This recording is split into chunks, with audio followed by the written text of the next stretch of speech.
चला तर मैत्रिणींनो, आज आपण माझ्या जवळजवळ 10 ते 11 वर्षाच्या अनुभवातून काय काय चुका करत, कोणत्या टिप्स आणि ट्रिक्स फॉलो करत मी अशी परफेक्ट, मोकळी, सुटसुटीत, तरीही मौसूद छान अशा भाज्या शिजलेली परफेक्ट फ्लेवरफुल व्हेज दम बिर्याणी कशी करायला शिकले ते तुम्हाला सांगते।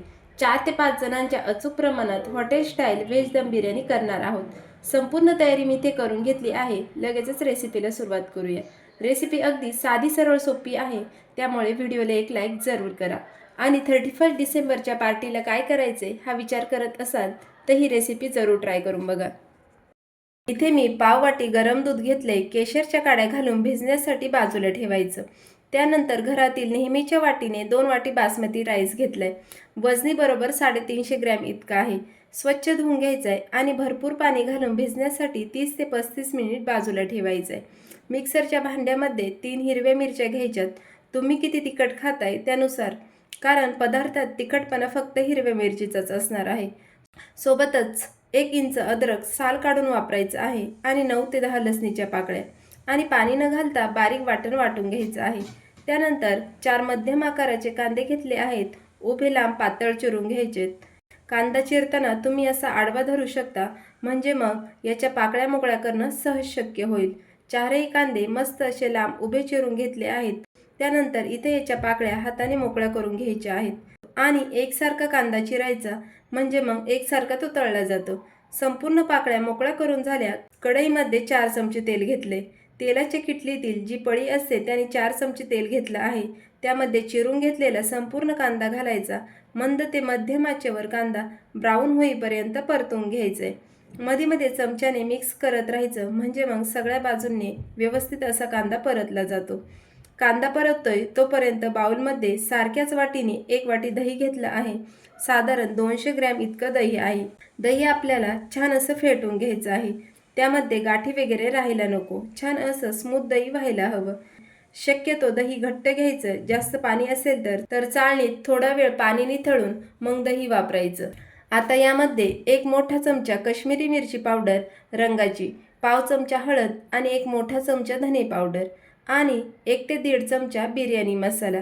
जर मार्केटचा बिर्याणी मसाला वापरणार असाल तर यामध्ये खडे मसाले असतात, तर ते चाळणीने आधी काढून टाका। मी इथे 2 चमचे बिर्याणी मसाला वापरला आहे। चवीनुसार मीठ आणि 1 चमचा कसुरी मेथी घालायची आणि सर्व साहित्य छान असं मिक्स करून घ्यायचं आहे। इथे मी जे लाल तिखट वापरलं आहे ते फक्त रंगाचं लाल तिखट आहे, चवीला तिखट नाही। तिखटपणासाठी आपण हिरव्या मिरच्या वापरल्या आहेत। सर्व मसाले छान असे एकजीव केले। आता भाज्या घालायच्यात। तर इथे मी मसाले मिक्स करताना बिर्याणी मसाला, कसुरी मेथी आणि मीठ तुम्हाला दाखवायचं राहिलं, पण मी ज्या प्रमाणात घेतले तेच प्रमाण तुम्ही इथे वापरा। सर्व मसाले छान असे एकजीव करून झाले, भाज्या घालायच्या। 350 ग्रॅम तांदळासाठी 350 ग्रॅम इतक्याच भाज्या घ्यायच्यात। वाटीने 2 वाटी तांदूळ होता, तर त्याच वाटीने 2 ते 2.5 वाटी भाज्या घ्यायच्यात, कारण भाज्या मोठ्या मोठ्या असतात। तर भाज्यांमध्ये मी 2 मूठभर मटार घेतलाय, 1 टोमॅटो, 1 मोठी शिमला मिरची, 10 ते 12 फ्रेंच बीन्स, सोबतच अर्धी वाटी फ्लॉवरचे तुकडे आणि थोडंसं गाजर आहे। सोबतच 1 मोठ्या आकाराचा बटाटा साल काढून मोठ्या मोठ्या फोडी करून घेतल्या। आता इतक्या भाज्या घातल्यात तरी अजून एक साहित्य बाकी आहे, ते पुढे घालूया। सर्व भाज्या या दही आणि मसाल्यांच्या मिश्रणामध्ये एकजीव करून घ्यायच्यात। याला एकसारखं मॅग्नेट करून घ्यायचं आहे। तर भाज्यांचं प्रमाण तांदळाच्या सम प्रमाणात ठेवलं की व्हेज दम बिर्याणीची चव खूप छान लागते। ही परफेक्ट अशी व्हेज दम बिर्याणीची रेसिपी आहे। पुढे खूप छान टिप्स आणि ट्रिक्स सुद्धा सांगितले आहेत। सर्व साहित्य एकजीव करून घेतले आणि 5 ते 10 मिनिटांसाठी बाजूला ठेवूया। भाज्या आपण मॅग्नेट करून ठेवल्यात। कांदा सुद्धा इथे लालसर होत आहे। चमच्याने मी याला मध्ये मध्ये हलवत होते। कांदा इथे एका बाजूला होतोय तोपर्यंत इथे मी एका मोठ्या भांड्यामध्ये पाणी घ्यायचं। तांदळाच्या 5 ते 6 पट इतकं पाणी घ्यायचं, म्हणजे तांदूळ मोकळा उकळला जातो। त्यामध्ये 1 इंच दालचिनी, 2 ते 3 तमालपत्र, 1 काळी वेलची, 1 चक्रफूल, 5 ते 6 लवंगा, 1 अर्धा चमचा शहाजिरे घातले। मीठ घालायचं आणि मीठ घालताना थोडं जास्त घालायचं, कारण हे पाणी आपण नंतर काढून टाकतो। इथे साधारण मी 3 चमचे मीठ घातले।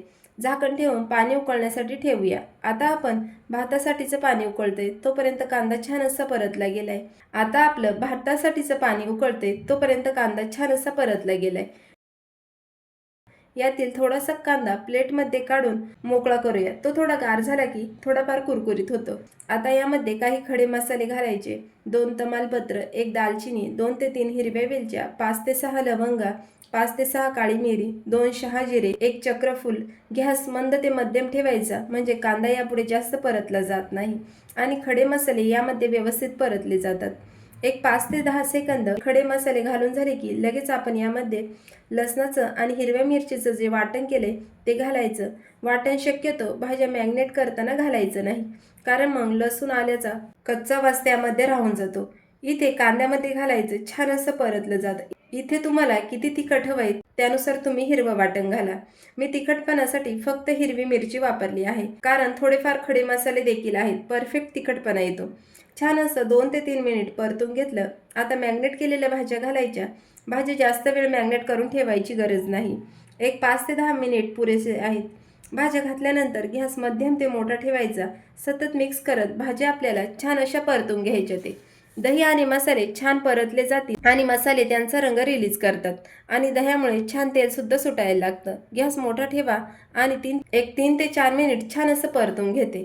जसं जसं ते परतलं जातंय तसं तसं छान असा सुगंध येतोय। तर तुम्हाला आठवण करून देते, रेसिपी आवडत असेल ना तर एक लाईक करा आणि शेअर सुद्धा करा। तर भाज्या बघा, एक 3 ते 4 मिनिट मस्त अशा परतल्या गेल्यात। मसाल्यांमधून छान असं तेल सुद्धा सुटलं आहे आणि मस्त असा सुगंध सुद्धा येतोय। आता आपल्याला यामध्ये थोडंसं पाणी घालायचंय, पण पाणी जास्त नाही घालायचं, फक्त 3 ते 4 चमचे मॅग्नेट केलेल्या भांड्यामध्ये घोळवून घालायचे। पाणी जर जास्त घातलं ना तर पाणी सुकण्याच्या चक्करमध्ये भाज्या खूप अशा शिजले जातात, म्हणूनच मग फक्त 3 ते 4 चमचे पाणी घाला। भाज्या आपल्याला जास्त शिजवायच्या नाही आहेत, फक्त 50 ते 60% भाज्या शिजवून घ्यायच्या। पाणी घातल्यानंतर मुठभर कोथिंबीर आणि बारीक चिरलेली पुदिन्याची पाने घालायची। पुदिना हा अख्खा घालू नका, असा चिरून घातला म्हणजे खाताना मोठी मोठी पाने तोंडात येत नाही आणि पुदिन्याचा फ्लेवर सुद्धा छान येतो। छान असं मिक्स करून एकजीव करून घेतलं। आता झाकण ठेवून आपल्याला भाज्या एक 60 ते 70% शिजेपर्यंत शिजवून घ्यायच्या आहेत। 10 ते 12 मिनिट लागतात। मध्ये मध्ये झाकण काढून एकदा तळापासून मिक्स करायचं। आता आपण भाजी शिजायला ठेवली तोपर्यंत आपलं भातासाठीचं पाणी उकळलं आहे। तांदूळ सुद्धा 30 ते 35 मिनिट छान असा भिजलाय। आता यामध्ये जे खडे मसाले घातलेत ते चाळणीने काढून घ्यायचेत। जोपर्यंत पाणी उकळले तोपर्यंत त्याचा भरपूर फ्लेवर त्यामध्ये उतरला आहे। आता जास्त स्ट्रॉंग फ्लेवर नको म्हणून खडे मसाले काढून टाकायचे। आता त्यामध्ये थोडं लिंबाचा रस घालायचा। लिंबाच्या रसाऐवजी व्हिनेगर घातलं तरी देखील चालेल। लिंबाचा रस किंवा व्हिनेगर घालायचे, कारण खडे मसाले घातल्यामुळे पाण्याचा रंग पिवळसर होतो, त्यामुळे भाताचा रंग सुद्धा पिवळसर होऊ शकतो। म्हणून लिंबाचा रस किंवा व्हिनेगर घातलं ना की त्याचा पिवळसरपणा निघून जातो आणि रंग पांढरा शुभ्र होतो। ते तुम्ही इथे बघू शकता आणि भातही छान असा मोकळा सळसळीत पांढरा शुभ्र तयार होतो। आता तांदूळ भिजवला होता त्यातलं पाणी निथळून गरम पाण्यात घालायचा। भिजवलेला तांदूळ पाण्यात घालताना 2 गोष्टी लक्षात घ्यायच्या, 2 नाही 3 गोष्टी लक्षात घ्यायच्या। भांडं मोठं असावं, पाणी जास्त असावं आणि पाणी खळखळ उकळतं असावं। पाणी खळखळ उकळतं असावं, तेव्हाच तांदूळ घालायचा। आता तांदूळ मोठ्या आचेवर मोबाईलवर टाईम लावून एक 7 ते 8 मिनिट फक्त उकळून घ्यायचंय, पण दाबला की मॅश व्हायला नको। एक 8 मिनिटानंतर लगेच तांदूळ चाळणीवर पाणी निथळून काढून घ्यायचं आणि आपण कढईतून त्यामध्ये ओतून घ्यायचं। तांदूळ काढून घेतला, एका भांड्यावरती पाणी निथळण्यासाठी बाजूला ठेवूया। तोपर्यंत भाजी सुद्धा आपली छान अशी झाली आहे, बरोबर एक 60 ते 70% शिजली आहे। तवंग मस्त आलाय। जो फ्लेवर असतो ना मसाल्यांचा तो परफेक्ट आहे। बिर्याणी म्हटल्यानंतर खूप जास्त मसाले घालायची गरज नसते। मसाल्यांचा फ्लेवर तर असावा, पण मसाले प्रमाणात असावे।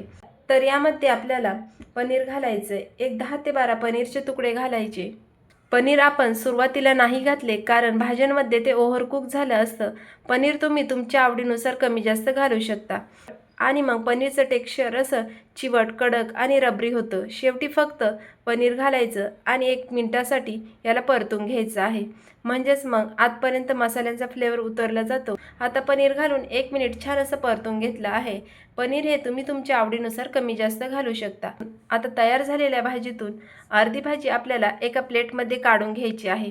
शक्यतो बटाटे खालीच ठेवायचे, बटाटे वरती जास्त काढायचे नाहीत। एखादा अर्धा राहिला तरी पण काही फरक पडत नाही। भाज्यांचा इथे संपूर्ण गाळ करायचा करायचा नाही. एक 60 ते 70% भाज्या शिजवायच्या. आता मी या कढईमध्ये बिर्याणीचे लेयर लावणार आहेत, म्हणजेच बिर्याणीचा थर लावणार आहे. अर्धी भाजी आपण काढली आणि अर्धी भाजी कढईतच ठेवली. तिला तळाला व्यवस्थित असं सेट करायचं. त्यामध्ये तयार करून घेतलेला भाताचा अर्धा भात घालायचा आणि लेयर लावायची. भाताची कुकिंग प्रोसेस थांबायला नको. भात गरम आहे तेव्हाच आपल्याला थर लावायचा आहे. सुरुवातीला जो कांदा आपण तळून बाजूला काढला होता तो घालायचा, कोथिंबीर घालायची, पुदिना घालायचा. सुरुवातीला आपण दुधामध्ये केशर भिजवलं होतं ते केशरचं अर्ध दूध घालायचं. दुधाऐवजी तुम्ही केशर पाण्यामध्ये घालू शकता, पण व्हेज दम बिर्याणी करताना दुधामध्येच केशर भिजवून घातलं जातं. आता बिर्याणी खूप मॉइस्ट होऊ नये, म्हणजेच कोरडी होऊ नये. बिर्याणी खूप कोरडी होत नाही आणि चवीलाही खूप छान लागते. केशर नसेल तर 1-2 चिमूट हळद तुम्ही दुधामध्ये भिजवून यात घालू शकता. छान असं दूध घालून झालं की आता उरलेल्या भाज्या घालायच्या आणि हलक्या हाताने पसरून घ्यायच्या, दाबायची नाही. उरलेला भात घालायचा आणि परत तसेच थर लावायचे. भात पसरून घ्यायचा, त्यावर कांदा, कोथिंबीर, पुदिना, दूध आणि थोडासा बिर्याणी मसाला भुरभुरायचा.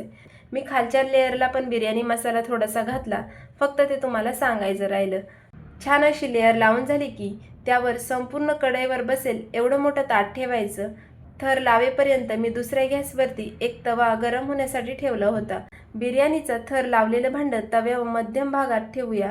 20 मिनिट मध्यम आचेवर दम द्यायचा. मंद आचेवर 20 मिनिट दम दिला की 10 ते 15 मिनिट ही बिर्याणी अशीच राहून द्यायची. झाकण उघडायचं नाही. तोपर्यंत पटकन एक रायता करूया. एक अर्धी वाटी दही घेतलंय, त्यामध्ये थोडंसं मीठ, थोडंसं लाल तिखट, चिमूटभर साखर आणि अर्धा चमचा मी इथे आमचूर मसाला घालते. आमचूर पावडर ऐवजी ताकाचा मसाला देखील वापरू शकता. सर्व साहित्य मस्त दह्यामध्ये एकजीव केलं. रायत्यामध्ये आज मी फक्त कांदा आणि टोमॅटो घालते. कांदा असा उभा लांब पातळ चिरून घालायचा. रायता खूप छान लागतो. कोथिंबीर घालूया आणि एकजीव करायचं. थोडंसं दाटसर वाटत असेल तर थोडंसं पाणी घालायचं. हा रायता मी सर्व करणार आहे, म्हणून मी लगेचच यामध्ये मीठ घातले. तुम्ही फक्त जेव्हा आपल्याला रायता सर्व करायचा आहे त्यावेळेसच मीठ घालायचं.